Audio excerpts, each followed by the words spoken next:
Bismillahirrahmanirrahim. Assalamualaikum warahmatullahi wabarakatuh. Yang terhormat Pak Andan Hamdani, SPI MSI selaku dosen pembimbing, Ibu Dr. Veralia Taber Sebayang, SPMSI selaku dosen moderator, dan teman-teman yang saya banggakan. Izinkan saya untuk memperkenalkan diri saya terlebih dahulu. Perkenalkan, saya Dita Amelia Sapitri dengan NIM J3J118295. Hari ini saya akan mempresentasikan hasil kajian pengembangan bisnis saya terkait dengan peningkatan suplai bahan baku melalui kerjasama dengan pemasok ikan pada CV Dian Samudra.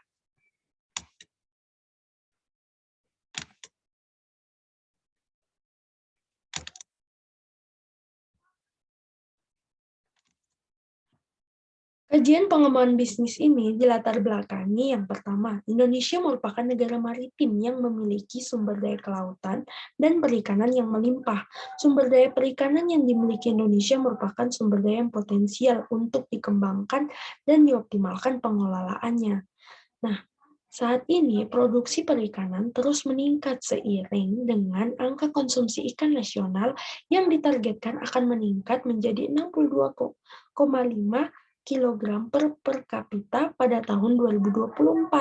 Permintaan konsumen ikan yang terus mengalami peningkatan menjadi peluang usaha yang menjanjikan bagi pelaku bisnis yang berfokus pada pemasaran ikan. Salah satunya yaitu CV Dian Samudra. CV Dian Samudra merupakan perusahaan yang fokus terhadap pengelolaan produk perikanan dan distribusi produk perikanan.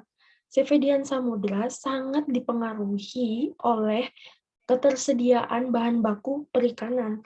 Nah, ketersediaan bahan baku perikanan saat ini sangat dipengaruhi oleh kondisi dan cuaca alam, sehingga pada bulan-bulan tertentu, CV Dian Samudra tidak dapat melakukan kegiatan produksi karena tidak adanya pasokan bahan baku yang masuk.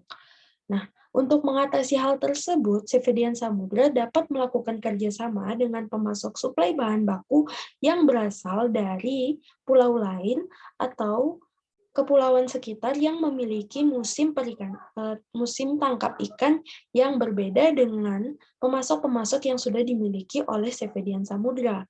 Salah satunya yaitu Pulau Banda.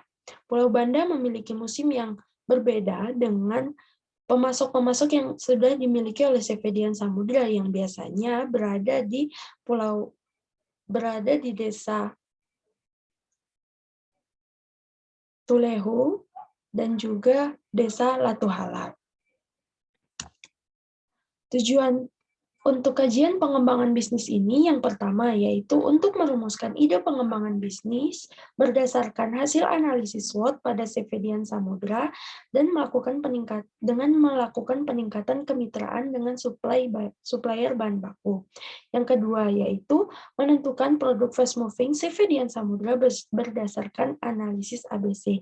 Yang ketiga, menyusun dan mengkaji kelayakan pengembangan bisnis berdasarkan perencanaan finansial dan non-finansial pada CV Dian Samudra. Metode yang digunakan pada analisis kajian pengembangan ini, yang pertama yaitu analisis SWOT terkait dengan faktor internal dan faktor eksternal perusahaan.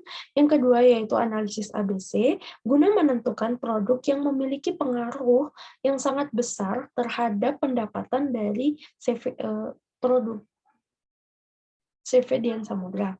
Yang kedua yaitu analisis non-finansial. Analisis non-finansial terkait dengan aspek pasar pemasaran, aspek produk, kemudian aspek kolaborasi, kemudian aspek organisasi dan manajemen, dan juga aspek sumber daya manusia. Untuk aspek finansialnya ini dapat dianalisis menggunakan analisis RC ratio terhadap laporan laba rugi yang dimiliki oleh perusahaan dan berdasarkan hasil kajian pengembangan bisnis. Kemudian dilanjutkan dengan analisis parsial. Kemudian yaitu keragaan perusahaan. Untuk keragaan perusahaan, yang pertama yaitu sejarah perusahaan dari CV Dian Samudra didirikan pada tanggal 3 Februari 2016 dengan bentuk persekutuan komanditer. CV Dian Samudra ini didirikan oleh Pak Bakri selaku direktur dan pemilik dari perusahaan CV Dian Samudra ini. Dan nama Dian Samudra, nama Dian berasal dari nama istri beliau. Untuk struktur organisasi dari CV Dian Samudra, yaitu direktur oleh Pak Bakri sendiri selaku pemilik perusahaan, kemudian kepala produksi, kepala operasional, pemasaran dan keuangan, serta quality control dan anggota lainnya. Untuk sumber daya perusahaan, yang pertama yaitu sumber daya fisik. Sumber daya fisik yang dimiliki oleh perusahaan CV Dian Samudra berupa sarana dan prasarana guna menunjang kegiatan produksi seperti mesin ABF dengan kapasitas 6 ton, mesin es, kemudian profil tangki, kemudian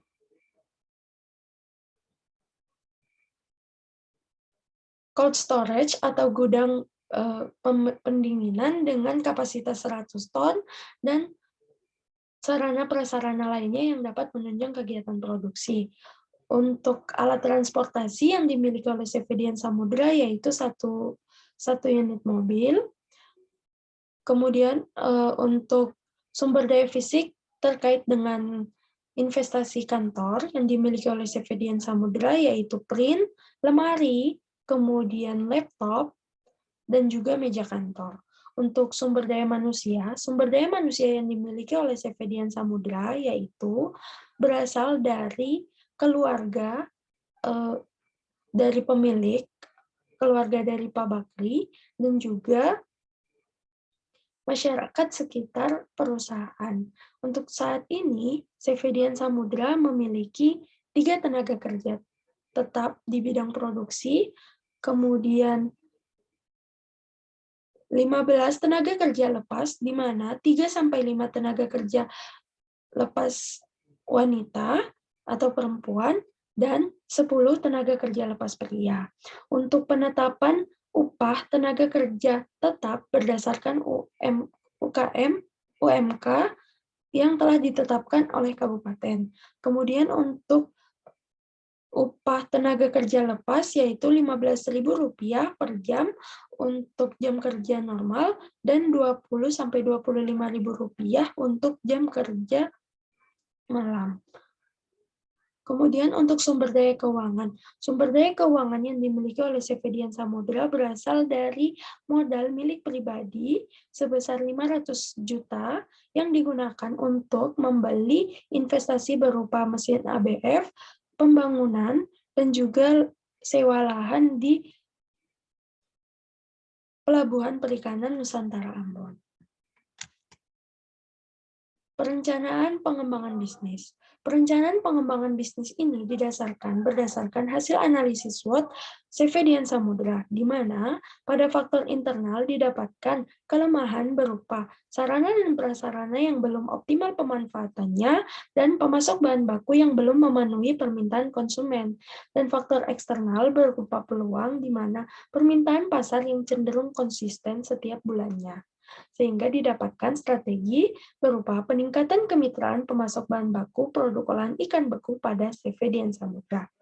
Setelah itu, ditentukan produk fast moving melalui analisis ABC sehingga dapat dibuat perencanaan bisnisnya, baik itu berdasarkan aspek finansial dan aspek non-finansial. Setelah itu dilakukan analisis apakah layak atau tidak. Jika layak, maka kajian ide pengembangan bisnis ini dapat dilaksanakan. Jika tidak, maka perlu dikaji ulang atau evaluasi sehingga dapat menghasilkan kajian ide pengembangan bisnis lainnya. Rencana pengembangan bisnis. Yang pertama terkait dengan perencanaan produk. Perencanaan produk sama seperti produk-produk sebelumnya yang telah dimiliki oleh CV Dian Samudra. Yang diutamakan untuk kajian pengembangan bisnis ini yaitu ikan layang. Berdasarkan perhitungan analisis ABC didapatkan bahwa ikan layang memiliki pengaruh terhadap total biaya per tahun perusahaan sebesar 79,01%.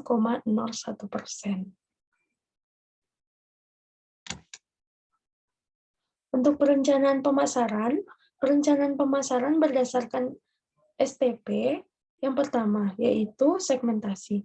Untuk segmentasi dari CVDN Samudra ini, segmentasi demografisnya terdiri dari untuk semua kalangan masyarakat.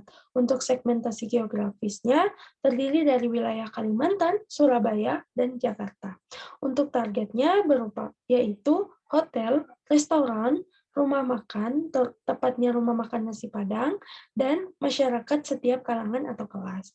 Untuk posisi pasarnya, produk yang ditawarkan oleh CVDN Samudra merupakan ikan dengan kualitas baik, seragam, rapi, segar, bersih, dan terjaga kualitasnya.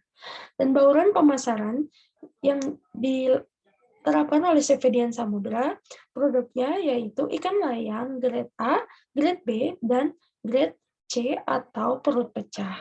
Untuk penentuan harganya yaitu Rp19.500 per kilogram untuk ikan dengan grade A dan Rp14.000 per kilogram untuk grade B dan perut pecah. Promosinya yaitu berdasarkan words of mouth atau dari mulut ke mulut, kemudian melalui media sosial berupa WhatsApp dan Facebook.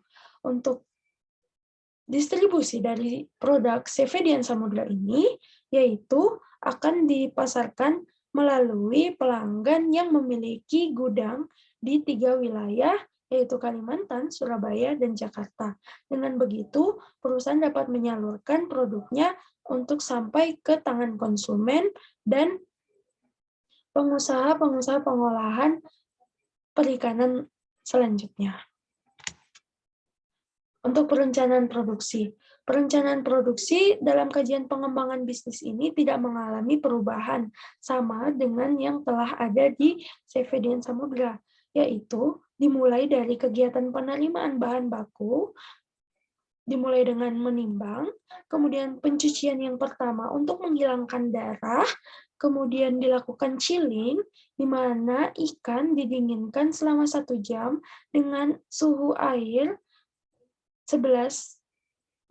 minus 4 derajat Celcius, kemudian dilakukan proses sortir, kemudian penimbangan 10,2 kg, untuk kemudian dilakukan pencucian kedua untuk memastikan bahwa darah dari ikan yang telah disortir sudah tidak ada lagi, kemudian size atau penataan ikan di dalam pen, dan juga penghitungan untuk dilakukan pemberian kode. Kemudian pembekuan ikan di mesin ABF, kemudian pengemasan, penyimpanan di dalam cold storage, serta pengiriman kepada konsumen dengan menggunakan kontainer. Kemudian perencanaan organisasi dan manajemen. Perencanaan organisasi dan manajemen pada ide pengembangan bisnis peningkatan kemitraan masih sama strukturnya. Yang bertanggung jawab pada pengembangan bisnis ini adalah manajemen produksi, manajemen pemasaran dan keuangan, quality control, manajemen persediaan, dan tenaga kerja ahli di bidangnya. Perencanaan sumber daya manusia masih sama yang dimiliki oleh CVDN Samudra, yaitu 3 tenaga kerja tetap, 14 tenaga kerja lepas yang terdiri dari 3-5 pekerja wanita dan 10 pekerja pria. Tenaga kerja lepas diupah per jam Rp15.000 dan Rp25.000 untuk jam kerja lembur.